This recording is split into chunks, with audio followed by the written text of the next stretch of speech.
Hello everyone, I'm Alexander Roshu, blackandredonline.com, and tonight we are you with Doug and Sarah. Just a little before we go to Outburst, we're gonna get more details about the We Are You project. Who are they, what have they prepared for us, and of course, what's about to come.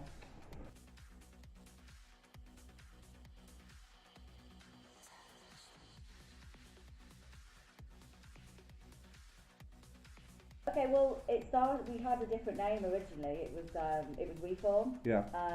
But we changed it due to another night down south having the same name. Obviously, we wanted something different, so we ummed and ahed for many nights Yeah, and come it up took a with while. something more original. And then actually, it was Doug's idea. I remember in the living room, he was like, "We are you," and I was like, "Fuck!" And then the whole idea behind it was, we've been clubbing since we were 16, 17.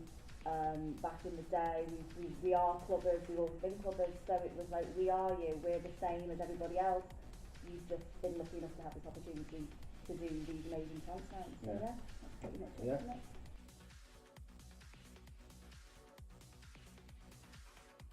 To Is be it? honest, we worked really well because, like, me and Sarah are both in the We Are You side. Sarah is like, she's amazing at organising things. You know? Paid him. Yeah, I struggle to do the weekly shop. Never mind organic, but you know, everything with regards to like sort of getting the DJs down and the time frames and everything else. That's, you know, sort of what Sarah does. Whereas for me, it's sort of more the technical side, going there, doing the sound checks, making sure everything's sort of working that side. So to be honest, we have a really good balance in the sense of, you know, we work well together, but also for the up and coming events, we work well with the ideas and bouncing them off each other, so everything sort of just flows. So when it comes to times like this, it's quite easy for us just to go, we can just chill and sort of get things together. So there's not really stress at this point. It's probably just about a week before that we start stressing. But no, we you know, we cope really well. We manage it really well.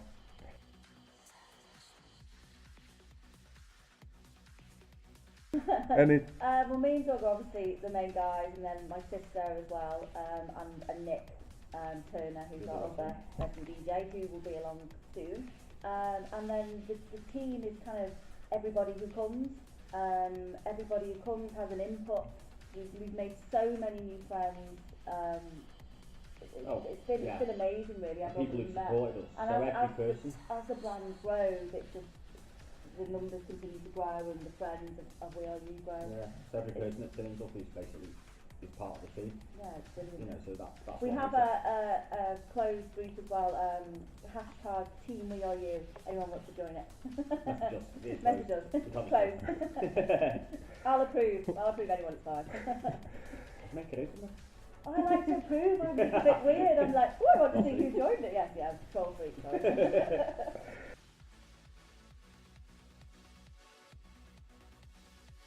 I don't know, I can't really stick it into one category because obviously you've got trance, but then you've got all the sub-genres of trance. yeah. The thing with my sets are, I don't know, I mean I've got no issues with taking 125 BPM hard techno track, but playing it 140. As long as it sounds right and it flows right, then I'll play it. I don't like to stick a style in there. I like to just basically listen to different tracks of different genres, and if they integrate within the sort of trance sound, then I'll play it. For me, I love the sort of end of the night 140, 145 BPM tracks, but like with We Are You, obviously with the DJs we've got on, I'm playing a lot of the early sets, but I'll integrate that down into the early sets. It'll still be hard, but it'll just be at a slower pace, but it'll still sound right. So I don't know, I can't. It's hard. Isn't it? Yeah, it's a mixture. I like to experiment, to be honest, with my genres.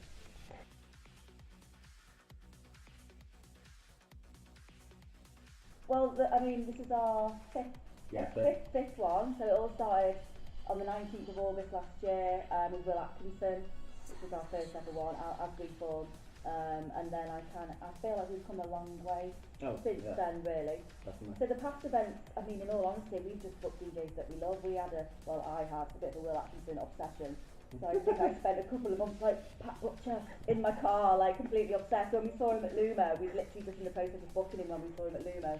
And it was like, oh my god, we Will Atkinson, we love him. Yeah. Yeah, and you were. So then from there we've just booked DJs that we loved, and then it's just kind of grown and grown, and future ones obviously is the birthday on August the 19th, which if we're following the pattern we've got so far, it's going to be hard. From yeah, I can't say it too much.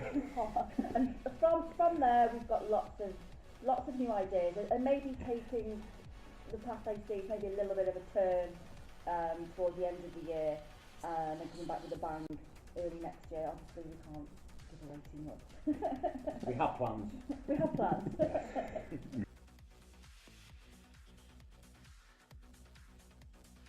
The passion for electronic music probably started, I don't know, probably talking about 96, 97, and then sort of it went full blown in 98, which I think was, I remember it was when I was 18, and it was the week after the Cream's 6th birthday, and I went there, and I remember I watched Roger Sanchez on the decks. Never really sort of seen any live DJs at that time, and then I watched him, and I was just looking at him playing, looking at the crowd. I was like, this is amazing. I was like, wow, this is something else. I've never seen anything like this. And then that sort of sparked it. And then from that, 6 months after that point, I bought my first set of decks, which were Techno 1200s, and some dodgy mix-dropping mate that used to have to hit because it used to buzz. Full top of the range equipment to start with. And then 6 months after that, I did my first ever set. But to be honest, I don't think I can, until or if it ever happens, I do it full time. I don't actually consider myself a full time, a DJ.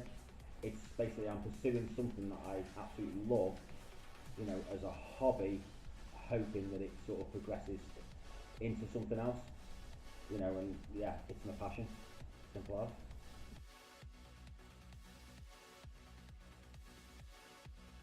We're mainly trance, I think. We do like techno as well. Techno. Our subset will be a little bit techno-y. There's a few today, won't it, later on?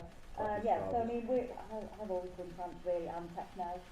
Anything else? I mean, we do go to other nights, do a couple of podcasts and things like that, but we do like it. I mean, I've been. So I think We Are You will stick to trance and techno. Never say never. We don't. It's never going to be house. It's our, trance is our passion. Unless it's ever like a 3-room venue where you have like maybe a little bit of a house room as well. Extend it, but I think our passion will just be trance in every subgenre of trance. Yeah, I think so. Especially hard.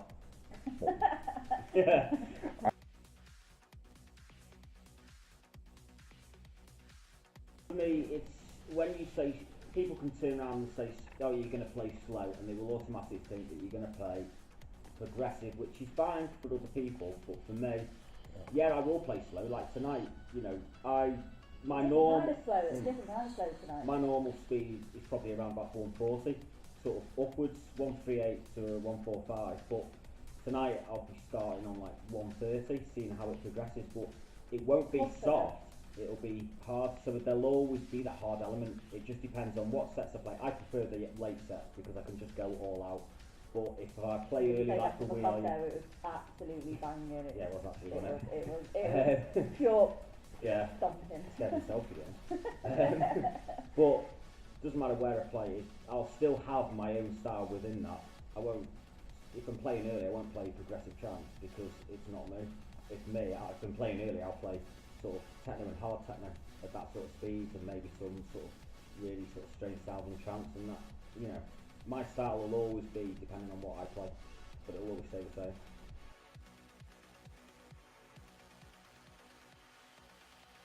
We were in Chester originally, and then we made the move over here because it seemed that it was the best option. The birthday is actually moving to a new venue, which is 24 Kitchen Street, which is a bit more underground, a bit more dirtier, a bit more industrial, which is kind of how I feel of going. I don't think we found our forever home yet. We're still searching. It's quite difficult. Anyone got any ideas? Yeah, 2-room venue, Liverpool. Great. No, I mean, you've never put restrictions on anything. You can't put restrictions on your life, can you? So we'll go where the We Are You path takes us, I think.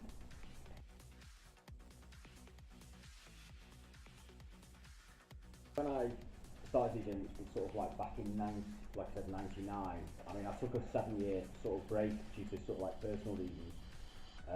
So it wasn't until sort of I met Sarah that everything sort of started again. That sort of ignition started. So back in the day, I did actually start doing the producing side, but I just never sort of followed it on.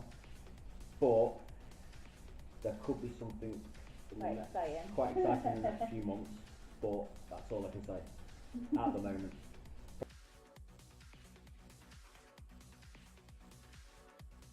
I mean, every time's special. I mean, I love organising things, so Yeah. for me it's just creating a party. It's like having a house party and everyone's absolutely buzzing, and then you go home and then everyone's like, oh, best party I've been to. That's kind of the feel I want to create. And it's I always look back at every event, and I remember when I'm stood on the stage looking at everybody and everybody's woohoo like this, and I'm like, it's almost like art. It's like I created this, sorry, we created this. I don't mind. It's like I look at it, it's like, yeah, we created this, Yeah. and that is a It memory every yeah. time, and that's what spurs me on every time. It's because all the feedback afterwards. That's just a Yeah, lot. the feedback It's and really, the really new good. friends we've made, Yeah. and everyone going, oh, when's the next event and what's happening, and Yeah. it's all one big memory, and it's massive, brilliant.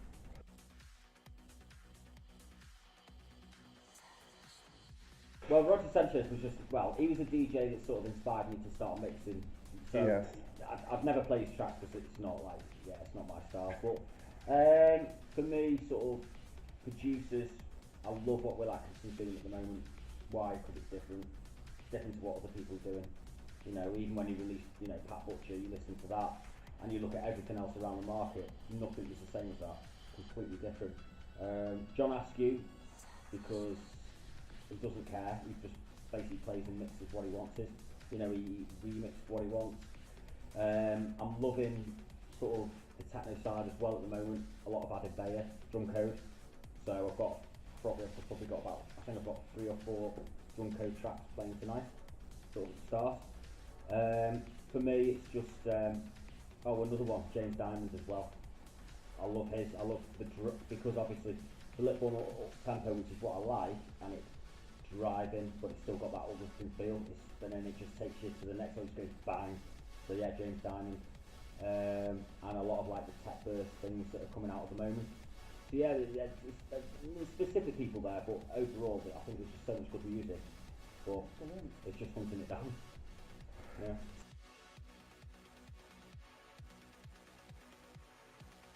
Do event planning. Oh God, don't be a promoter.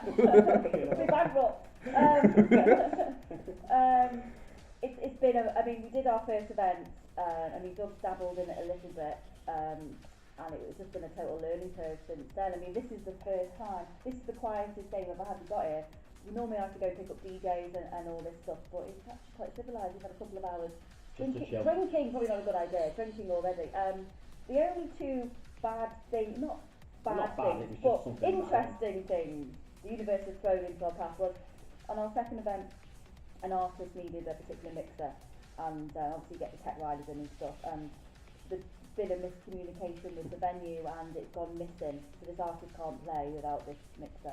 So we're absolutely effing running around, panicking, and it was so stressful. So we're ringing everybody where I can get this mixer from, and in the end, the venue found a mixer in a box. In a cupboard. And I literally fell to the floor because I was like, oh my God, I've got to turn up. And then unfortunately, the last time with John Askew and Sean Tyre, our laser guy Oliver from FX Systems had a car accident, so he couldn't come with the lasers, and lasers, we absolutely love our lasers. I mean, he was fine, it was great, I think his equipment was all okay, so the main thing was that he was okay, but someone throws that spanner in an hour before you're meant to go on, and it's like, oh my God, I've got no lasers. We had a great visual screen, which we've got tonight. So then I tell John Askew and Sean Tyre, and John Askew goes, I don't like lasers anyway, and I was like, okay. John Askew said, woohoo, thank you so much. So it was fine, he was just make it dead dark and it'd be fine. I was like, I love John Askew, thanks so much. So then it was like, okay, fine, John Askew said it's fine. so yeah, we came out of that war, both of them all right. Yeah, we came out fine. So, no, I mean, every bad thing has a silver lining, doesn't it? So you learn and it's fine.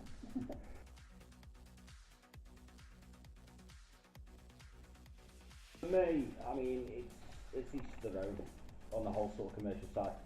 It doesn't bother me sort of in the slightest, sort of whether there's commercial, whether it's hard. I'll only go in and play and dance to the stuff that I know I like. I think if you sort of sit looking at it as the commercial trance and the non-commercial trance, in some degrees, yeah, you'll have people from both sides, but it helps the genre in the general because it's still under trance, and I think that's what's needed, especially nowadays with sort of the digital element. Anyone can just pick up a laptop and after time will know how to sort of make a track and produce, and it's always bringing new ideas in. So if people like commercial, that's up to them. If people like it, what I like it, absolutely banging, dirty, dark, then fine. But it doesn't matter. I mean, it's all going to help the scene. It's just up to which one you pick, to be honest. Yeah.